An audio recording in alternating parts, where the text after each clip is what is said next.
first ever napkin na may cooling effect na nasubukan ko in my whole life. Pagbukas mo pa lang ng isang pad nito is talagang umaamoy na yung amoy menthol niya, and habang naaamoy mo siya, nare-refresh na agad yung katawan mo, sis!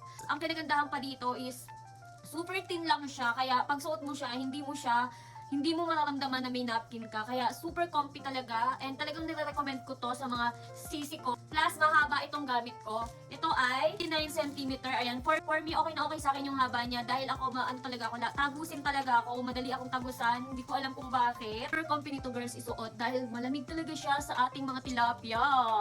Promise, walang joke. Ay, hindi siya yung saglit lang ha. As in talagang matagal yung lamig feeling niya sa ating ano. So, sabi nga ng jowa ko, hindi na siya amoy tilapia. Sa kanya ko nakuha yung word na tilapia.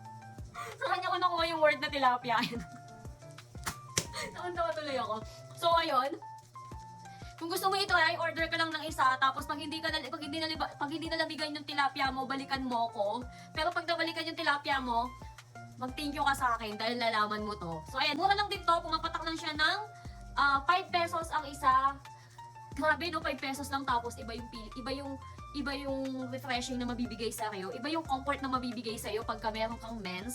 Diba? Kasi nakaka-stress kaya pag kami reglo. Sino hindi nai-stress dyan? Ang swerte mo, hindi ka nai-stress. So, ayan. Dami kong dakdak.